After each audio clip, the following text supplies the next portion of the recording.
Hello दोस्तों, कैसे हैं आप सब। आशा करता हूँ आप सब बढ़िया होंगे। अमर क्रिएशंस के इस नए वीडियो में आप सभी का स्वागत है। किन्नर, जिन्हें हिजड़ा भी कहा जाता है, वे एक सामाजिक जाति है। किन्नर प्राकृतिक रूप से जन्म से ही नपुंसक होते हैं और वे अपनी भौगोलिक लिंगित अवस्था से विभिन्न होते हैं। उन्हें आदर्श में पुरुष और स्त्री दोनों के गुणों का संगम समझा जाता है। किन्नरों की समाज में अलग पहचान, भाषा और संस्कृति होती है, जिन्हें वे अपनी जीवन शैली और काम क्षेत्र के माध्यम से प्रदर्शित करते हैं। किन्नरों को धार्मिक और आध्यात्मिक महत्व दिया जाता है और उन्हें कुछ धार्मिक मंदिरों में पूजा भी जाता है। आज की कहानी दो हिस्से में होगी। दूसरे हिस्से में मैं आपको उस किन्नर की पूरी कहानी बताऊंगा, लेकिन अब इस पहले हिस्से में एक मर्डर की कहानी सुनिए। इस मर्डर के लिए पुलिस जिस लड़की को कातिल समझ रही थी, असल में वो कुछ और निकली, और जिसका कत्ल हुआ उस शख्स को पता ही नहीं चला कि उसकी कत्ल हो गया। इसके बाद सुबह पता चलता है कि उसकी मौत हो गई है, और ये मौत एक आम मौत नहीं बल्कि एक कत्ल है। कहानी है मध्य प्रदेश के इंदौर की। इस केस को सुलझाने में भी पुलिस को एड़ी चोटी का जोर लगाना पड़ा। देवांशु मिश्रा नाम का एक नौजवान, जिसका कुछ महीने पहले शादी हुई थी, एमपी के रीवा का रहने वाला था। वो एक रियल एस्टेट कंपनी में काम करता था और इसी सिलसिले में इंदौर आया हुआ था। अच्छी खासी उसकी जिंदगी चल रही थी। एक दिन उसकी एक मीटिंग थी। मीटिंग सक्सेसफुल हो गई, डील हो गया, खुशी की बात थी। इसके बाद उसने अपने दोस्तों के साथ 6 अक्टूबर 2021 को एक पार्टी रखी। पार्टी में इसके साथ एक और दोस्त था जो इसी का रूममेट भी था, और उस पार्टी में इनका एक और दोस्त भी था। पार्टी देर रात तक चलती है। रात करीब 12 बजे के बाद ये तीनों दोस्त घर लौट रहे होते हैं। बाइक पर सवार थे। तीसरे दोस्त का घर पहले पड़ता था। उसको ड्रॉप करके अब ये दोनों आगे निकल जाते हैं। अब ये दोनों सत्यसाई चौराहा और बॉम्बे अस्पताल के बीच में पहुंचे ही थे कि रात करीब 12:30 बजे के दरमियान सुनसान सड़कों में उन्हें एक लड़की दिखाई दी, और लड़की हाथ का इशारा कर उनसे लिफ्ट मांग रही थी। रात का वक्त, दो दोस्त ऑलरेडी बाइक पर, और हर किसी को इस बात का पता भी है कि अनजान लोगों को रात में लिफ्ट नहीं देनी चाहिए। उन्होंने बाइक तो रोकी, मगर दोनों ने लिफ्ट देने से मना कर दिया।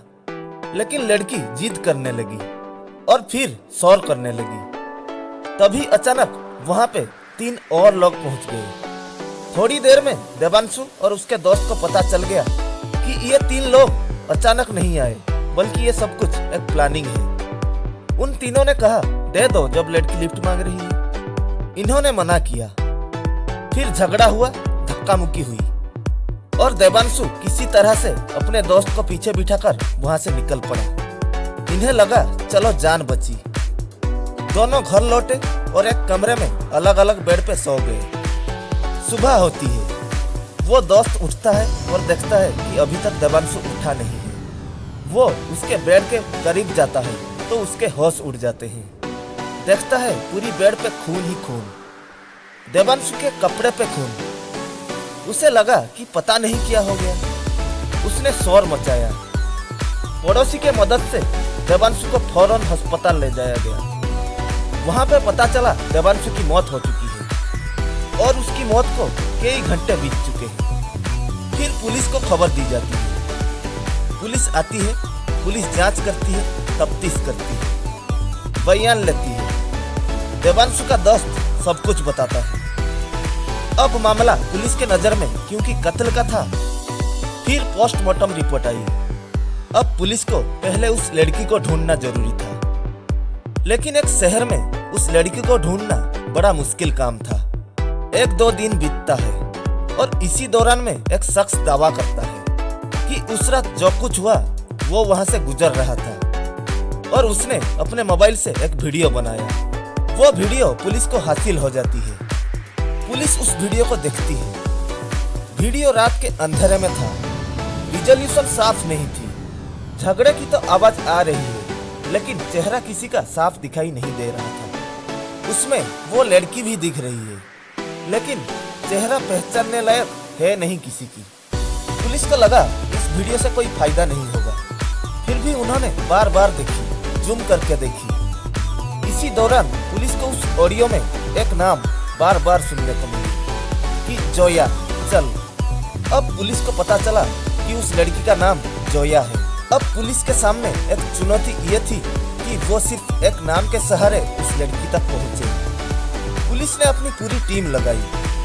अब पुलिस ढूंढ रही है जोया को, बस एक नाम के सहारे। कामयाबी मिल नहीं रही है। इसी दौरान में पुलिस ने करीब 200 ऐसे लड़कियों को ढूंढी जिनका थोड़ा क्रिमिनल बैकग्राउंड था और उनसे पूछताछ की। उनसे पूछा कि कोई लड़की हो जिसे तुम जानते हो, जिसका नाम जोया है। फिर भी पुलिस को कोई कामयाबी नहीं मिलती। फिर पुलिस ने यह किया कि उस वीडियो में जो लड़की की कदकाठी थी, फोरेंसिक के जरिए उसकी हाइट और वेट पता किया। फिर पुलिस ने वैसे लड़की की तलाश करना शुरू किया। वैसी 4 लड़कियां मिली। पुलिस ने उन चारों से भी पूछताछ की, लेकिन वो चारों बेदाग निकली। पुलिस के हाथ फिर खाली थे। असल में इसकी एक वजह थी। एक्चुअली पुलिस जिस लड़की को ढूंढ रही थी वो ट्रैक ही गलत था और इसमें पुलिस की कोई गलती नहीं थी, क्योंकि पुलिस को सच्चाई मालूम नहीं थी।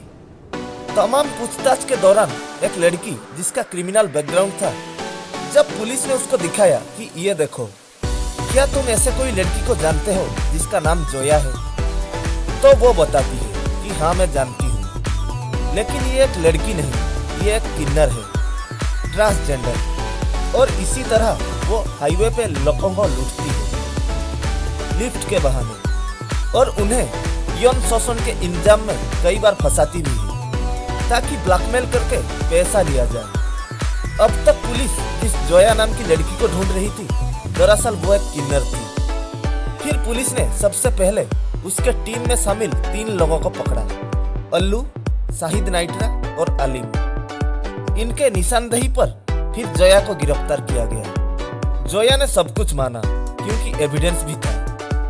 फिर पूछा गया कि अच्छा, जब रात 12:30 बजे ये इंसिडेंट हुआ, फिर देवांशु घर गया, जाके सो गया, तो मौत सुबह कैसे हुई? तो आधे जवाब जोया और उसके साथियों ने दिया, आधा पोस्टमार्टम रिपोर्ट दे चुकी थी। जवाब ये था कि जब बहस हुई, जोया ने पहले ही देख लिया था कि देवांशु के गले में एक मोटा सा चेन था और वो ऐसे ही लोगों को ज्यादा लूटती थी, लेकिन देवांशु ने मौका ही नहीं दिया, लिफ्ट ही नहीं दिया। उस चेन को लेने के लिए उसके दोस्तों ने कहासुनी की, झगड़ा की और इन लोगों के हाथ में एक छोटा सा चाकू हुआ करता था। तो ऐसे लग रहा था जैसे हाथ से मारपीट कर रहे हैं, थप्पड़ मार रहे हैं, घूसा मार रहे हैं, लेकिन मुट्ठी में उस छोटे से चाकू को पकड़े हुए होते थे।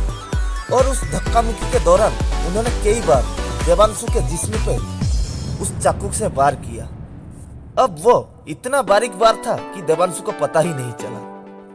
चाकू के जख्म इतने हल्के और मामूली थे और दूसरा हाथापाई भी हो रही थी, तो दर्द का उसे एहसास ही नहीं हुआ। इसके बाद वहां से भागकर घर जाके वो सो जाते हैं। अब सवाल ये है कि चाकू लगा, बाइक से घर तक पहुंचा, फिर मर गया और ना उसको ना उसके दोस्त को पता चला। ये कैसे मुमकिन है? तो फिर पोस्टमार्टम रिपोर्ट और एक्सपर्ट्स ने ये बताया कि क्योंकि उस रात पार्टी थी, उन्होंने काफी शराब भी पी थी और शायद नशे का ये असर था कि देवांशु को ये सब पता ही नहीं चला। घर जाके वो नशे में सो गया और खून जख्म से निकलता रहा। वो सोता रहा और खून बहता रहा और फिर ज्यादा ब्लीडिंग के वजह से रात को नींद में ही उसकी मौत हो गई। हमला करीब 12:30 से 1:45 के करीब हुआ। ये लोग सोए करीब 1:30-2 बजे। सुबह करीब 8 बजे दोस्त उठा। अगर ये दोनों नशे में ना होते और उन्हें पता चलता कि देवांशु के जिस्म में जख्म है, घाव इतने गहरे भी नहीं थे, तो वो बच सकता अगर मरहम पट्टी और बैंडेज करके खून के फ्लो को रोका जाता। इस कहानी से एक बहुत बड़ी उलझन सामने आती है। कई बार कुछ लोग सचमुच मुसीबत में होते हैं और कई बार लोग क्राइम के मकसद से लिफ्ट मांगते हैं। तो यही सलाह है कि सावधानी बरतें और अनजान लोगों को रात में लिफ्ट ना दें। तो अब चलते हैं कहानी के दूसरे तरफ। फिर पता चला कि जोया जो है उसका असली नाम अफजल उर्फ इरशाद है। एक ठीक ठाक परिवार में पैदा हुआ।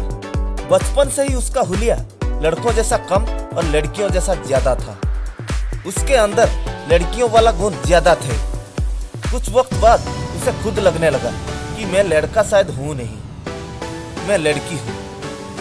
उसने देखा कि जो किन्नर हैं वो ट्रेनों में, बसों में घर घर जाकर पैसे मांगते हैं और वो लोग बड़े अमीर होते हैं। तो उसने कहा ऊपर वाले ने मुझे भी कुछ किन्नर जैसी हुनर दी है, तो क्यों ना मैं भी इसका फायदा उठाऊं। फिर उसने किन्नर बन के ट्रेन में सफर करना शुरू किया और पैसे कमाने लगी।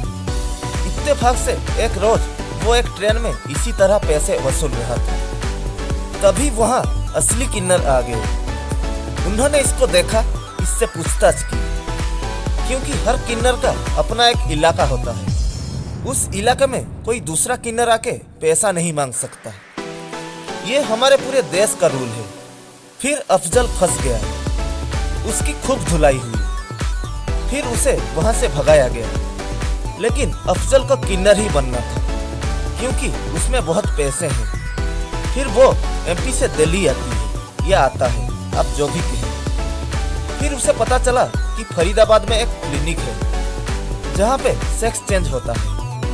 वहाँ पे वो अपना सेक्स चेंज करता है। अब वो पूरी तरह से एक किन्नर बन जाती है। अब नया नाम उसने रखा, जोया। फिर कुछ दिन वो दिल्ली में रही। यहीं पे उसकी मुलाकात होती है शाहिद नाइट्रा से। फिर प्यार और शादी। फिर ये एमपी वापस पहुंचते हैं और इसी रूट पे ये अपना एक गैंग ऑपरेट करने लगे। एक बार ऐसे ही ट्रेन में एक शख्स को जोया ने लूटने की कोशिश की। रात का वक्त था और जब उसने इनकार कर दिया तो चलती ट्रेन से उसने उसको बाहर फेंक दिया था। आखिर में अफसोसनाक बात यह है कि 1.5 साल बाद आज भी जोया के खिलाफ पूरक चालान प्रस्तुत नहीं हो पाया। अब जोया को इंदौर से भोपाल जेल भेजा जा चुका है और कोर्ट ने पुलिस को अगले 3 जुलाई तक 100% पूरक चालान प्रस्तुत करने को कहा है। तो ये थी पूरी कहानी। आशा करता हूँ आपको ये स्टोरी इन्फॉर्मेटिव लगी होगी। ऐसे ही मिस्टीरियस क्राइम के बारे में जानना हो तो हमारे चैनल को सब्सक्राइब कीजिए। अब जाते जाते ये कहानी भी देख लीजिए, कैसे एक सिरफिरे ने 18 घंटे के अंदर 58 लोगों को गोली मारी थी और उसे 35 उम्र कैद के साथ साथ 1035 साल की और सजा हुई है। तो मिलते हैं अगले वीडियो में, तब तक के लिए खुश रहिए।